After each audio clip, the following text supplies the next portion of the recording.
Hi welcome back to Vedanta foundation 9th and 10th YouTube channel especially English with మీరేట ప్రసాద్. ఈ video 10th class వాళ్ళకి చాలా చాలా చాలా ఇంపార్టెంట్. ఎందుకంటే ఈ వీడియోలో మనము ఇంగ్లీష్ కి సంబంధించినటువంటి ప్రతి ఒక్క బ్లూ ప్రింట్ లో ఉన్నటువంటి ఏవైతే అంశాలు ఉన్నాయో అన్నిటిని క్లియర్ గా మాట్లాడుకుంటాం.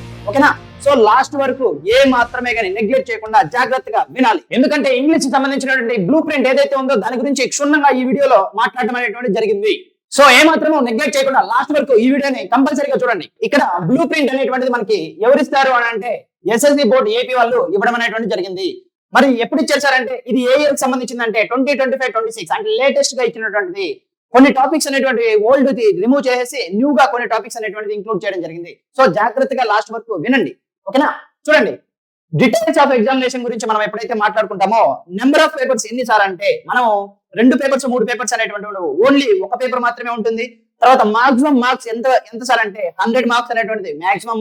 తర్వాత ఎన్ని సెక్షన్స్ ఉంటాయి సార్ అంటే 3 సెక్షన్స్ అనేటువంటి ఉంటాయి. Section A reading comprehension, section B అనేటువంటిది గ్రామర్ వొకాబులరీ కలిగి ఉంటుంది, సెక్షన్ సి అనేటువంటిది క్రియేటివ్ ఎక్స్ప్రెషన్ అనేటువంటిది కలిగి ఉంటుంది. మరి టైమింగ్ ఎంత సార్ అంటే అరౌండ్ గా 3 hours 15 minutes అనేటువంటిది మనకు టైం అనేటువంటిది ఇవ్వడం జరుగుతుంది. మరి ఏ సెక్షన్ లో మనకి చేంజెస్ అనేటువంటి నోటీస్ చేస్తాం సార్ అంటే ఉన్నటువంటి 3 సెక్షన్స్ లో సి అనేటువంటి సెక్షన్ లో మనం చేంజెస్ అనేటువంటిది నోటీస్ చేస్తాము. అంటే లాస్ట్ ఇయర్ ఉన్నటువంటి బ్లూ ప్రింట్ కి ఈ ఇయర్ ఉన్నటువంటి బ్లూ ప్రింట్ కి ఎక్కడ తేడా ఉంది సార్ అంటే సెక్షన్ 3 లో నీకు తేడా అనేటువంటిది ఈజీగా మనం గమనిస్తాము. ఓకేనా? సో జాగ్రత్తగా లాస్ట్ వరకు కంపల్సరీగా చూడండి. మరి ఏవైతే మనకి 3 సెక్షన్స్ అనేటువంటి ఉన్నాయో ఆ 3 సెక్షన్స్ ఒక్కొక్క దాని గురించి క్షుణ్ణంగా మాట్లాడుకుంటూ వద్దాం. మరి అందులో భాగంగా పార్ట్ ఏ చూడండి, సెక్షన్ ఏ గురించి మనం మాట్లాడుతున్నాం. మరి సెక్షన్ ఏ లో ఏముంటాయి సార్ అని అంటే చూడండి, రీడింగ్ కాంప్రహెన్షన్ అనేటువంటిది ఉంటుంది. సెక్షన్ ఏ మొత్తం కూడా మన యొక్క రీడింగ్ కాంప్రహెన్షన్స్ బేస్డ్ గా క్వశ్చన్స్ అనేటువంటి రావడం జరుగుతుంది. మరి చూద్దాం క్వశ్చన్ ఎంత వరకు ఉంటాయి సార్ అంటే 1 నుంచి 17 వరకు ఉంటుంది. అంటే క్వశ్చన్ నెంబర్ 1 నుంచి 17 వరకు పార్ట్ ఏ కింద రావడం అనేటువంటి జరుగుతుంది. ఓకేనా? మరి క్వశ్చన్ 1 to 5 అనేటువంటిది ఎక్కడి నుంచి వస్తాయి సార్ అంటే ప్రోస్ లెసన్స్ నుంచి ఖచ్చితంగా రావడం అనేటువంటి జరుగుతుంది. బయట నుంచి ఎక్కడ మీకు వచ్చే ఆస్కారం లేదు. ఖచ్చితంగా ప్రోస్ ఏవైతే మనకి లెసన్స్ అనేటువంటి ఉన్నాయో అక్కడ మాత్రమే వస్తుంది. తర్వాత క్వశ్చన్ నెంబర్ 6 to 10 ఖచ్చితంగా మనకి పోయం నుంచి ఏదైతే పోయం అనేటువంటిది ఉందో ఆ పోయం నుంచే కంపల్సరీగా రావడం అనేది జరుగుతుంది. మరి 11 to 15 చూడండి, 11 to 15 అనేటువంటిది సప్లిమెంటరీలో ఉన్నటువంటి ఏవైతే మనకి లెసన్స్ ఉన్నాయో వాటిని బేస్ చేసుకుని మనకి క్వశ్చన్ అనేటువంటిది వస్తుంది. మరి 16th క్వశ్చన్ ఏదైతే ఉందో వెరీ వెరీ ఇంపార్టెంట్ అన్న స్టడీ కిల్స్ అన్నమాట. ఇంతవరకు మనకి ఈ 3 అనేటువంటివి ఖచ్చితంగా మనకి ఏదైతే మనం ప్రోజు పోయం అనేటువంటి లేదా సప్లిమెంటరీ అనేటువంటిది ఉందో వాటి నుంచి వచ్చేవి. కానీ ఇక్కడ ఉన్నటువంటి ఈ 16th స్టడీ స్కిల్స్ అనేటువంటిది కంపల్సరీగా ఎక్కడి నుంచి వస్తుంది సార్ అంటే data, pie chart, bar chart, tree diagram ఇట్లా డయాగ్రామ్స్ ఇచ్చేసి వాటి మీద క్వశ్చన్స్ అనేటువంటి అడగడం జరుగుతుంది. అది కంపల్సరీగా అవుట్ ఆఫ్ ది సిలబస్. అంటే మనం ఎక్కడైనా టెక్స్ట్ బుక్లలో లేదా ఏవైతే సప్లిమెంటరీ రీడర్ ఉందో ఇట్లాంటి వాటిలో ఎక్కడ మనం చదవమన్నమాట. అటువంటి టాపిక్స్ ని తీసుకొని వచ్చి వాటి మీద క్వశ్చన్స్ అనేటువంటి ఫ్రేమ్ చేస్తాడు. అంటే ఇక్కడ ఏం నేర్చుకోవాలి, ఖచ్చితంగా ఎలా అటువంటి టైప్స్ ఆఫ్ క్వశ్చన్స్ ని మనము సాల్వ్ చేయాలి అనేటువంటిది ఆ మెథడ్స్ మీరు నేర్చుకోవాలి కంపల్సరీగా. మరి అదే విధంగా క్వశ్చన్ 17 అనేటువంటిది ఇది కూడా అంతే. అన్సీన్ ప్యాసేజ్, ఒక అన్సీన్ ప్యాసేజ్ ఇస్తాడు, కింద క్వశ్చన్స్ అనేటువంటి ఇస్తాడు, 5 మార్క్స్ అనేటువంటిది అలాట్ చేస్తాడు. ఇది కూడా కంపల్సరీగా మనకి సిలబస్ లో ఉండేటువంటి కాదు, బయట నుంచి ఒక టాపిక్ అనేటువంటిది ఇచ్చేసి అక్కడ క్వశ్చన్ అనేటువంటిది అడగడం జరుగుతుంది. సో ఖచ్చితంగా జాగ్రత్తగా ఈ సెక్షన్ లో 16 and 17 అనేటువంటిది ఏవైతే క్వశ్చన్స్ ఉన్నాయో ఇవి కంపల్సరీగా మీరు అటెంప్ట్ చేయాలి అంటే మీకు ఏ విధంగా చేయాలి అనేటువంటి ట్రిక్స్ అనేటువంటిది తెలిసి ఉండాలి. అలా నీకు తెలియాలి అంటే ఖచ్చితంగా ఆల్రెడీ నేను 17th అనేటువంటిది ఉంది చూసారా, దీనికి క్వశ్చన్స్ అని ఎలా చేయాలి అనేటువంటి ట్రిక్స్ నేను క్లియర్ గా చెప్పడం అనేది జరిగింది. అది మా ప్లేలిస్ట్ లో ఉంటుంది, త్వరగా వెళ్ళి చూడండి. ఓకేనా? మరి రిమైనింగ్ వాటి గురించి సార్ అంటే లైవ్ సెషన్స్ అనేటువంటి కండక్ట్ అవుతాయి. వాటిని మీరు అటెండ్ అయితే కంపల్సరీగా వీటిలో అవుట్ ఆఫ్ తెచ్చుకునేటువంటి ఆస్కారం ఉంటుంది. తర్వాత నెక్స్ట్ సెక్షన్ అయినటువంటి పార్ట్ బి గురించి మనం మాట్లాడుకుంటే పార్ట్ బి లో ఏమి ఇంక్లూడ్ అయి ఉంటాయి సార్ అని అంటే మనం గమనిస్తే ఈజీగా పార్ట్ బి లో most important grammar and vocabulary అనేటువంటిది ఉండడం జరుగుతుంది. మరి గ్రామర్ ఎక్కడి నుంచి వస్తాయి సార్ అనేటువంటిది మాట్లాడితే ఖచ్చితంగా గ్రామర్ యొక్క టాపిక్స్ అనేటువంటిది టెక్స్ట్ బుక్ లేదా వర్క్ బుక్ అనేటువంటి ఏవైతే ఉన్నాయో వాటి చివరిలో కానీ వాటి మధ్యలో కానీ లేదా వాటి లోపల అనేటువంటిది ఎక్కడైతే సెంటెన్సెస్ ఉంటాయో ఆ సెంటెన్సెస్ బేస్ గా మన క్వశ్చన్స్ అనేటువంటి రావడం జరుగుతుంది. మరి వొకాబులరీ ఎక్కడి నుంచి వస్తుంది సార్ అంటే వొకాబులరీ కంపల్సరీగా మనకి టెక్స్ట్ బుక్ ఏదైతే ఉందో ఆ దానిలో ఉన్నటువంటి ప్రోజ్ లెసన్స్ ఉన్నాయి కదా, ఆ ప్రోజ్ లెసన్స్ లో నుంచే మనకి క్వశ్చన్స్ అనేటువంటివి వొకాబులరీ బేస్ గా రావడం అనేటువంటి జరుగుతుంది. సో జాగ్రత్తగా మనం ఏం చేయాలి అంటే గ్రామర్ లో రూల్స్ అనేటువంటివి నేర్చుకోవాలి.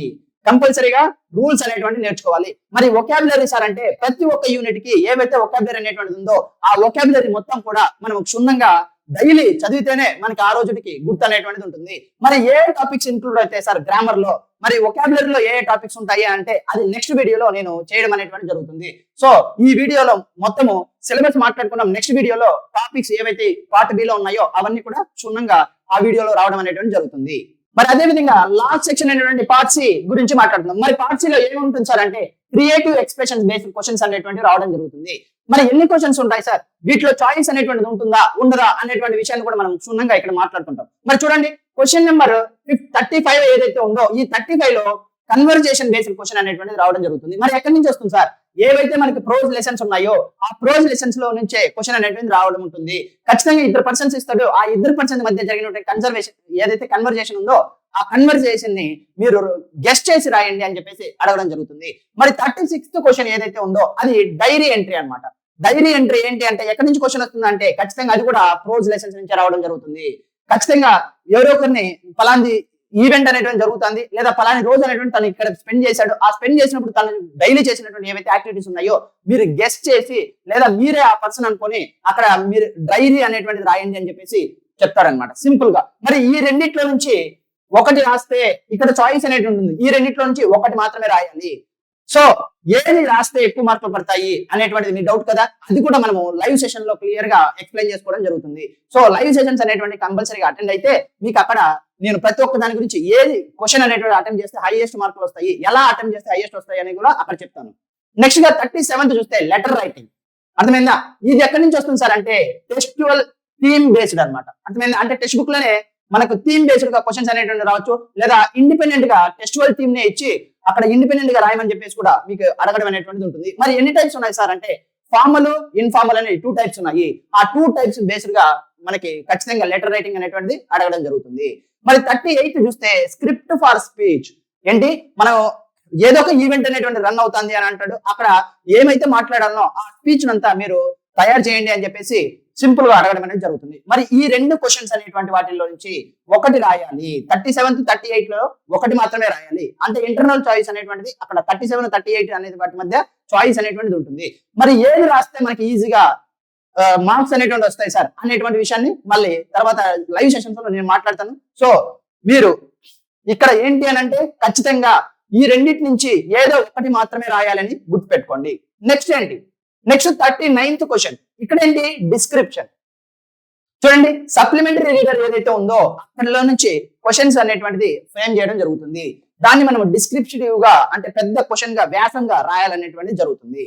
మరి నెక్స్ట్ క్వశ్చన్ చూస్తే 40 ఇన్ఫర్మేషన్ ట్రాన్స్ఫర్.